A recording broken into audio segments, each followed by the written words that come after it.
Hello നമസ്കാരം. ഗോപകുമാറാണ്. മറ്റൊരു വീഡിയോയിലേക്ക് സ്വാഗതം. നമ്മൾ ഇന്ന് ഡിസ്കസ് ചെയ്യാൻ പോകുന്നത് 2025 ബജറ്റിനെ കുറിച്ചിട്ടാണ്.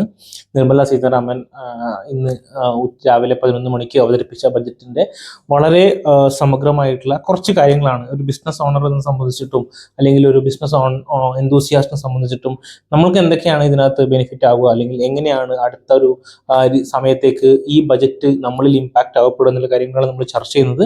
അപ്പം ഡെവലപ്മെന്റ് എന്നുള്ളൊരു സെഗ്മെന്റിലാണ് ഏറ്റവും കൂടുതൽ ഫോക്കസ് ചെയ്തിട്ടുള്ള ഒരു ബജറ്റാണ്. കാരണം നിങ്ങൾക്കറിയാം, നെക്സ്റ്റ് 5 ഇയേഴ്സിലേക്ക് നോക്കുകയാണെന്നുണ്ടെങ്കിൽ ഇന്ത്യ വളരെ ഫാസ്റ്റസ്റ്റ് ഗ്രോയിങ് എക്കണോമിയാണ്. ഒരുപാട് ഗ്ലോബൽ അറ്റൻഷൻസ് കിട്ടിക്കൊണ്ടിരിക്കുകയാണ്. അതുമാത്രമല്ല, നമ്മളുടെ സെൽഫ് സസ്റ്റൈനബിലിറ്റി ഒരു തീമിലേക്ക് പോകാൻ വേണ്ടിയിട്ടാണ്, സബ്കാ വികാസ് എന്ന് പറഞ്ഞൊരു നമ്മളൊരു തീമിലേക്ക് പോകാൻ വേണ്ടിയിട്ടാണ് ഈ ഒരു ബജറ്റ് വളരെ ഇൻക്ലൂസീവായിട്ട് പ്ലാൻ ചെയ്തിട്ടുള്ളത്. ഇതിനകത്ത് 4 സെക്ടറുകളാണ്, മെയിനായിട്ടും 4 സെക്ടറുകളാണ് ഫോക്കസ് ചെയ്യുന്നത്. ഇതിനകത്ത് ഫസ്റ്റ് സെക്ടർ എന്ന് പറയുന്നത് അഗ്രികൾച്ചറാണ്, second MSME, third investment, 4 export. ഇതാണ് ഈ 4 എഞ്ചിൻ ഓഫ് ദിസ് ബജറ്റ് എന്ന് പറയുന്നത്. ഇതിനകത്ത് നിങ്ങൾ നോക്കുകയാണെന്നുണ്ടെങ്കിൽ, ഇതിനകത്ത് അഗ്രികൾച്ചർ സെഗ്മെന്റ് മാത്രം എടുക്കുകയാണെങ്കിൽ ഒരുപാട് സെഗ്മെന്റുകൾ, എസ്പെഷ്യലി പൾസസ് എന്നുള്ള സെഗ്മെന്റിൽ ആത്മനിർഭരത വഹിക്കാൻ വേണ്ടിയിട്ട് എന്താ പറയണ്ടേ, അടുത്ത 6 ഇയർ മിഷനിലേക്ക്, അതായത് നമ്മുടെ ക്ലൈമറ്റ് റെസിസ്റ്റന്റ് ആയിട്ടുള്ള സീഡ്സിനെ ഡെവലപ്പ് ചെയ്യുക, അതേപോലെ തന്നെ പ്രോട്ടീൻ കണ്ടന്റ് ബെറ്റർ ആയിട്ടുള്ള സീഡ്സുകളെ ഡെവലപ്പ് ചെയ്യുക, പ്രൊഡക്ടിവിറ്റി കൂട്ടുക എന്നുള്ള ഉദ്ദേശത്തോടെ പൾസസ് സെഗ്മെന്റ്സിൽ ഗവൺമെന്റ് വളരെയധികം ഫോക്കസ് ചെയ്യുന്നുണ്ട്. അതുകൂടാതെ കൃഷിയിൽ KCC സെഗ്മെന്റ് വഴി ക്രെഡിറ്റ് കൊടുക്കുക, അതേപോലെ തന്നെ പ്രധാനമന്ത്രി ധൻധൻ യോജന സെഗ്മെന്റിൽ 1.7 crore ഫാർമേഴ്സിനെ ഹെൽപ്പ് ചെയ്യുക, കോട്ടൺ പ്രൊഡക്ടിവിറ്റി ഡെവലപ്പ് ആക്കുക, അതേപോലെ തന്നെ മക്കാന ബോർഡ് ഡെവലപ്പ് ചെയ്യുക. ഇങ്ങനെയുള്ള ഒരുപാട് സ്കീംസുകൾ കൊണ്ടുവന്നിട്ടുണ്ട്. ഇതിൽ തന്നെ നിങ്ങൾക്കറിയാം, കൃഷിയുടെ ലോജിസ്റ്റിക്സ് പാർട്ടുകൾ ഹെൽപ്പ് ചെയ്യാൻ വേണ്ടിയിട്ടോ, അല്ലെങ്കിൽ ഇന്ത്യ പോസ്റ്റിനെ വളരെ അഗ്രസീവായിട്ട് ഗ്രോ ചെയ്യുന്ന റൂറൽ കമ്മ്യൂണിറ്റിക്കകത്തുള്ള ഒരു നല്ലൊരു ലോജിസ്റ്റിക് ഹബ്ബാക്കി മാറ്റാനും, അതേപോലെ തന്നെ EMI facilities, credit service to micro entrepreneurs, അതേപോലെ തന്നെ അസിസ്റ്റന്റ് ഡിജിറ്റൽ സർവീസ്, ഇതൊക്കെ ചെയ്യാനുള്ള ഒരു പ്ലാനാണ് ഈ അഗ്രികൾച്ചറിൽ വന്നിട്ടുള്ളത്. അടുത്ത പാർട്ട് എന്ന് പറയുന്നത് MSMEനെ സപ്പോർട്ട് ചെയ്യുക എന്നുള്ളതാണ്. നിങ്ങൾക്കറിയാം, MSMEയുടെ കേസിൽ ഇപ്പൊ കറന്റ് 5.7 crore MSMEs ആണുള്ളത്. ഇതിനകത്ത് 1 crore MSME ഉദ്യം രജിസ്ട്രേഷൻ വഴി ചെയ്തിട്ടുണ്ട്. അതിനകത്ത് ഈ ഉദ്യം രജിസ്ട്രേഷൻ വഴി ചെയ്തിട്ടുള്ള 1 crore MSMEs 7.5 crore ആൾക്കാരെ എംപ്ലോയ് ചെയ്തുകൊണ്ട് ഇന്ത്യയുടെ 36%, അതായത് ഇന്ത്യയുടെ ബിസിനസിന്റെ 36% കോൺട്രിബ്യൂട്ട് ചെയ്യുന്നത് MSME ആണ്. ഇവർ തന്നെയാണ് 45% ഓഫ് എന്താ പറയണ്ടത്, ഇവർ തന്നെയാണ് 45% ഓഫ് എക്സ്പോർട്ടിനും റെസ്പോൺസിബിൾ ആയിട്ട് ഇപ്പൊ കറന്റ് ഉള്ളത്. ഇവരുടെ വികാസമാണ് ഈ ഒരു ബജറ്റിൽ വളരെയധികം ഫോക്കസ് ചെയ്തിട്ടുള്ളത്. മൈക്രോ ഓണ്ടർപ്രണേഴ്സിന് ക്രെഡിറ്റ് കാർഡ് കൊടുക്കുന്നു, അതേപോലെ തന്നെ ഫസ്റ്റ് ടൈം ഓണ്ടർപ്രണേഴ്സ് ആയിട്ടുള്ള ആൾക്കാർ, എസ്പെഷ്യലി വുമൺ ആയിട്ടുള്ള ആൾക്കാർ, ഷെഡ്യൂൾ കാസ്റ്റിലുള്ള ആൾക്കാർ, ഷെഡ്യൂൾ ട്രൈബ്സിലുള്ള ആൾക്കാർക്കൊക്കെ, പുതിയ ഫസ്റ്റ് ടൈം ഓണ്ടർപ്രണേഴ്സ് ആവുന്ന ആൾക്കാർക്ക് 5 lakh rupees വരെയുള്ള എന്താ പറയണ്ടേ 2 crore അതിന് വേണ്ടിയിട്ട് ഫണ്ട് വകയിരുത്തിയിട്ടുണ്ട്. അതായത് അവർക്ക് എന്ത് ചെയ്യാൻ പറ്റും, ഈ ലോൺസ് ഫെസിലിറ്റീസ് അവൈലബിൾ ആയിട്ട് കിട്ടുന്നുണ്ട്. അതേപോലെ തന്നെ കംപ്ലീറ്റ്ലി മാനുഫാക്ചറിങ് സെഗ്മെന്റിൽ വളരെയധികം ഫോക്കസ്ഡ് ആണ്. മാനുഫാക്ചറിങ് സെഗ്മെന്റിൽ ഫോക്കസ് എന്ന് പറഞ്ഞു കഴിഞ്ഞാൽ എസ്പെഷ്യലി ഫുഡ്വെയർ സെഗ്മെന്റിൽ വളരെയധികം ഫോക്കസ് ചെയ്തിട്ടുണ്ട്. ടോയ് സെക്ടറിൽ ഇന്ത്യനെ ഗ്ലോബൽ ടോയ് ഹബ്ബാക്കി മാറ്റാനുള്ള രീതിയിലുള്ള മെയ്ഡ് ഇൻ ഇന്ത്യ എന്നുള്ളൊരു ടോയ് സെഗ്മെന്റിലേക്ക് മെയ്ഡ് ഇൻ ഇന്ത്യ കോൺസെപ്റ്റ് കൊണ്ടുവരാൻ ആഗ്രഹിക്കുന്നു. അതേപോലെ തന്നെ ഫുഡ് പ്രോസസ്സിംഗ് വേണ്ടിയിട്ട് NIT എസ്റ്റാബ്ലിഷ് ചെയ്തിട്ടുണ്ട്. NIT ബീഹാറിലാണ് എസ്റ്റാബ്ലിഷ് ചെയ്യാൻ പോകുന്നത്. അതുകൂടാതെ ഓണ്ടർപ്രണേഴ്സിന് അതിന്റെ പഠിക്കാനും അതിന്റെ പഠനങ്ങൾക്ക് വേണ്ടിയിട്ടുള്ള കാര്യങ്ങൾ ചെയ്യാൻ പറ്റും. അതേപോലെ തന്നെ ക്രെഡിറ്റ് അവൈലബിലിറ്റി MSMEക്കും സ്റ്റാർട്ടപ്സിനും, അതേപോലെ തന്നെ എക്സ്പോർട്ട് ചെയ്യുന്ന ആൾക്കാർക്കും ക്രെഡിറ്റ് അവൈലബിലിറ്റി കൊടുക്കുന്നുണ്ട്. ഇങ്ങനെയുള്ള കുറേ സെഗ്മെന്റുകൾ MSME സെഗ്മെന്റിൽ വർക്ക് ചെയ്യുന്നുണ്ട്. പിന്നെ ഫോക്കസ് ചെയ്തിട്ടുള്ള നമ്മളെ 5ാമത്തെ പില്ലർ എന്ന് പറഞ്ഞാൽ നിങ്ങൾക്കറിയാം, ഇറ്റ്സ് ഇൻവെസ്റ്റ് ഓൺ പീപ്പിളിലേക്ക് ഡയറക്റ്റായിട്ട് ഇൻവെസ്റ്റ് ചെയ്യുകയാണ്. പീപ്പിളിലേക്ക് ഇൻവെസ്റ്റ് ചെയ്യുന്ന പറഞ്ഞു കഴിഞ്ഞാൽ നമ്മുടെ ബേസിക് ആയിട്ടുള്ള ഗരീബ് പൂർ ആയിട്ടുള്ള ആൾക്കാർ, അതേപോലെ തന്നെ എന്താ പറയണ്ടേ, മൈക്രോ സെഗ്മെന്റിൽ വർക്ക് ചെയ്യുന്ന ആൾക്കാർ, ജോലി ചെയ്യുന്ന ആൾക്കാർക്ക്, അവർക്കൊക്കെ ഉള്ള രീതിയിലുള്ള ഒരുപാട് സ്കീംസുകൾ. അപ്പം അത് എക്സാമ്പിൾ IITs എക്സ്പാൻഡ് ചെയ്യുന്നു, എഡ്യൂക്കേഷൻ എന്ന് പറഞ്ഞ സെഗ്മെന്റ്. ഇൻവെസ്റ്റ്മെന്റ് ഓൺ പീപ്പിൾ എന്നാണ് പറയുന്നത്. അപ്പോൾ എഡ്യൂക്കേഷന് വേണ്ടിയിട്ടുള്ള ചെയ്യുന്നുണ്ട്. അംഗൻവാടീസിന്റെ എന്താ പറയണ്ടേ 2.0 എന്നുള്ളൊരു സെഗ്മെന്റ് ഓൺ ചെയ്തിട്ടുണ്ട്. IITs എസ്റ്റാബ്ലിഷ് ചെയ്തിട്ടുണ്ട്. ഡേ കെയർ, ക്യാൻസർ സെന്റേഴ്സ് എല്ലാ ഡിസ്ട്രിക്ട് ഹോസ്പിറ്റലിലും വെക്കുന്നുണ്ട്. അതേപോലെ തന്നെ ഭാരതീയ ഭാഷാ പുസ്തക് സ്കീം, അതായത് ഇന്ത്യൻ ലാംഗ്വേജ് ബുക്സ് ഹയർ എഡ്യൂക്കേഷനിലേക്ക് അവൈലബിൾ ആക്കുന്ന സ്കീംസ് കൊണ്ടുവരുന്നുണ്ട്. നാഷണൽ സെന്റർ ഓഫ് എക്സലൻസ് എന്ന് പറഞ്ഞൊരു സെഗ്മെന്റ് പാർട്ട്ണർഷിപ്പിൽ എസ്റ്റാബ്ലിഷ് ചെയ്യുന്നുണ്ട്. ആർട്ടിഫിഷ്യൽ ഇൻ്റലിജൻസിന് വേണ്ടിയിട്ട് 500 crores നീക്കി വെച്ചിട്ടുണ്ട്. എല്ലാ സ്കൂളുകളിലും ബ്രോഡ്ബാൻഡ് കണക്ഷൻ.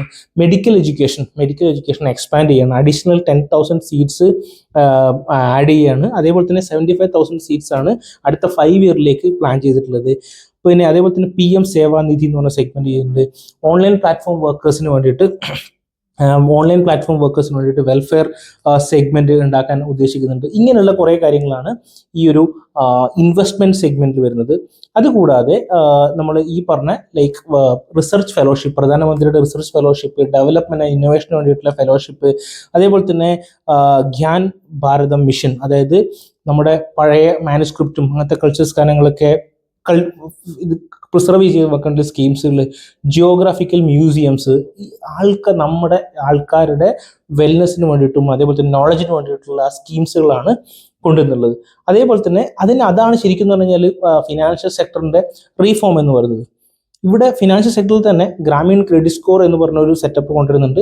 അതുകൂടാതെ ഇൻവെസ്റ്റ്മെന്റ് സെഗ്മെന്റിൽ വരുന്ന വേറൊരു കാര്യം എന്ന് പറഞ്ഞാൽ ടാക്സ് റീഫോംസ് ആണ്. ഇപ്പം പുതിയതായിട്ട് പഴയ റീജിയംസും പുതിയ ടാക്സ് റീജിയംസും ഉണ്ട്. ഇതിനകത്ത് പഴയ ടാക്സ് റീജിയംസിനാണെന്നുണ്ടെങ്കിൽ പഴയ ടാക്സ് റീജിയംസ് ആണെന്നുണ്ടെങ്കിൽ നിങ്ങൾക്കറിയാം, നിങ്ങൾ ടാക്സ് സേവ് ചെയ്യുന്നതിന് വേണ്ടി കുറേ കാര്യങ്ങൾ ചെയ്തിട്ടുണ്ടാവും. അതൊക്കെ ഹസിൽ ഫ്രീ ആക്കി മാറ്റിക്കൊണ്ട് പുതിയൊരു ടാക്സ് സ്കീം എസ്റ്റാബ്ലിഷ് ചെയ്തിട്ടുണ്ട്. ഇതിന്റെ പ്രത്യേകത എന്ന് വെച്ച് കഴിഞ്ഞാൽ ഇതൊരു ഫ്ലാറ്റ് പ്രൈസ് ആണ്.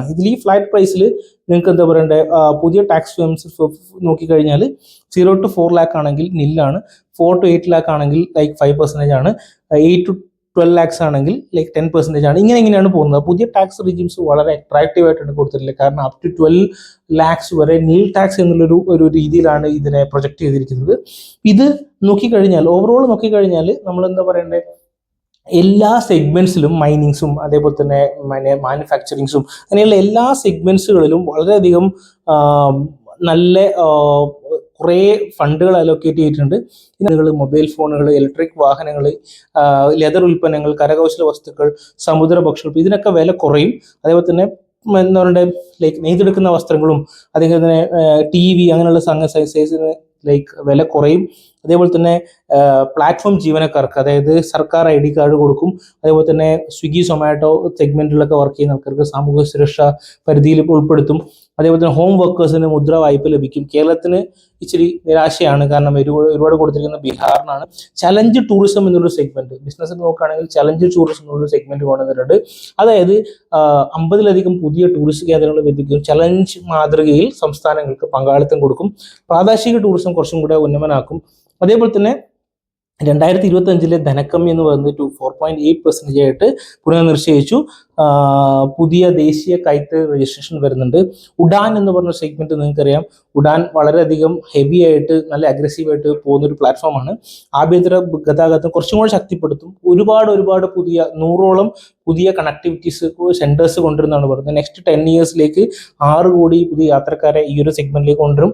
നികുതി കടയിലാണ് പ്രധാനമായിട്ട് മാറ്റം വന്നിട്ടുള്ളത്. ഓൾറെഡി പറഞ്ഞു, പോസ്റ്റ് ഓഫീസുകൾ ആധുനികവൽക്കരിക്കും. ഇതിനും ബാറ്ററിക്ക് കസ്റ്റം ഡ്യൂട്ടി ഇല്ല. കയറ്റുമതി സംരംഭങ്ങൾക്ക് 20 കോടി വായ്പ വരെ കിട്ടും. മത്സ്യബന്ധന മേഖലയിൽ നോക്കുകയാണെന്നുണ്ടെങ്കിൽ കൂടുതൽ അതിൻ്റെ ഒരു ടെക്നോളജി വെച്ചിട്ട് കൂടുതൽ ബെറ്റർ ആയിട്ടുള്ള ആൻഡമാൻ നിക്കോബാർ ലക്ഷദ്വീപ് ഇതിന്റെ ഭാഗമാക്കിക്കൊണ്ട് സാധ്യതകൾ കൂടുതൽ ബെറ്റർ ആക്കും. 1 ലക്ഷം വീടുകളാണ് പദ്ധതിയിൽ വരുന്നത്. അതായത് 15,000 കോടിയുടെ പദ്ധതിയാണ് വരുന്നത്. മലയോര വടക്ക് കിഴക്കൻ മേഖലകളിലാണെന്നുണ്ടെങ്കിൽ 10 വർഷത്തിൽ 100 എയർപോർട്ട് വരാനുള്ള പ്ലാനാണുള്ളത്. ന്യൂക്ലിയർ എനർജി മിഷൻസ് എന്നുള്ള സെഗ്മെന്റ് ഉണ്ട്. പാലക്കാട് IITക്ക് ധനസഹായം കൊടുത്തിട്ടുണ്ട്. 4 കോടി പുതിയ യാത്രക്കാരെ വഹിക്കാൻ വേണ്ടിയിട്ട് ഉഡാൻ വരുന്നുണ്ട്.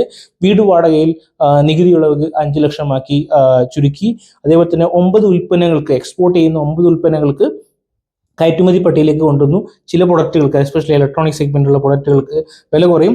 ഇൻഷുറൻസ് മേഖലയിലെ വിദേശ നിക്ഷേപം 100% ആക്കാമെന്നുള്ള രീതിയിൽ വന്നു. അതേപോലെ തന്നെ ടാക്സ് നിങ്ങൾ അടക്കുന്ന സമയത്ത് ഇനി ലേറ്റ് കാര്യങ്ങൾ വന്നു കഴിഞ്ഞാൽ ശിക്ഷാ നടപടികൾ ഉണ്ടാവില്ല. IIT IISc ഗവേഷണത്തിൽ PM സ്കോളർഷിപ്പ് ലഭിക്കാൻ കൂട്ടും. അതേപോലെ തന്നെ സ്കൂളുകളിൽ അടൽ തിങ്കറിംഗ് ലാബ് ക്രിയേറ്റ് ചെയ്യാൻ വേണ്ടിയിട്ട് കുട്ടികളുടെ ചിന്താശേഷിയും ബെറ്റർ ആയിട്ടുള്ള സ്കില്ലുകളും ഡെവലപ്പ് ചെയ്യാൻ വേണ്ടിയിട്ട് 50,000 സ്കൂളുകളിൽ അടൽ തിങ്കറിംഗ് ലാബ് വരാൻ പോവാണ്. അതേപോലെ തന്നെ ജൽ ജീവൻ പദ്ധതി 2028 വരെ ഉണ്ടാവും. രാജ്യമൊട്ടാകെ 50-ലധികം ടൂറിസം, ക്യാൻസർ ഉൾപ്പെടെ മറ്റ് രോഗങ്ങൾക്കൊക്കെ മരുന്നുകൾക്ക് വില കുറയും. അതേപോലെ തന്നെ അടുത്ത ആദായ ഇൻകം ടാക്സ് ബില്ല് അടുത്ത ആഴ്ച വരാൻ പോവുകയാണ്. 1.5 ലക്ഷം കോടി രൂപ സംസ്ഥാനങ്ങൾക്ക് പലിശരഹിത വായ്പ. ഇത്രയൊക്കെയാണ് എന്താ പറയേണ്ടത് ഓവറോൾ ആയിട്ടുള്ള ഒരു ബജറ്റിന്റെ അവലോകനം. നോക്കുകയാണെന്നുണ്ടെങ്കിൽ MSME സെഗ്മെന്റ് വളരെ കീ ഫോക്കസ്ഡ് ആയതുകൊണ്ട് തന്നെ ഇത്തരത്തിൽ സംരംഭകരായിട്ട് വരുന്ന ആൾക്കാർക്ക് പ്ലസ് എന്താ പറയണ്ടേ MSME സെഗ്മെന്റ്സിൽ വളരെയധികം ഫോക്കസ് ചെയ്യുന്ന ഒരു ബജറ്റാണ് ഇത്. കാരണം ഒരു കോർ പില്ലറിൽ 1 ഓഫ് ദ എഞ്ചിൻ MSME ആണ്. അപ്പോൾ നിങ്ങളൊരു സംരംഭകനാണെന്നുണ്ടെങ്കിൽ തീർച്ചയായിട്ടും നിങ്ങൾക്ക് ബെനിഫിറ്റ് ആവുന്ന ഒരുപാട് സ്കീമുകളും കാര്യങ്ങളും ഇനി അടുത്ത 5 വർഷത്തേക്ക് വരാൻ പോവുകയാണ്. തീർച്ചയായിട്ടും അതിന്റെ ബെനിഫിറ്റ് ഉൾക്കൊണ്ടുകൊണ്ട് അതിൻ്റെതായിട്ടുള്ള രീതിയിൽ നിങ്ങൾ കൃത്യമായിട്ട് പഠിച്ചുകൊണ്ടാണ് നിങ്ങൾ പോകുന്നതെങ്കിൽ ഡെഫിനറ്റ്ലി ഈ ബജറ്റ് നിങ്ങൾക്ക് നല്ല ബജറ്റ് അയക്കാം. അപ്പം all the very best. Thank you so much.